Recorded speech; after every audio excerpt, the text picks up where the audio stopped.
तुमच्या गोवा पोलिसांच्या वतीत तुम्ही अननेसरी घराच्या बाहेर पडत गर्दी करते सगळ्यांनी आपापल्या घरात राहूचे.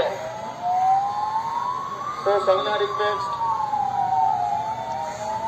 गोवा पोलिसांच्या वतीने humble request to all of you to remain inside your house and not to make unnecessary gathering.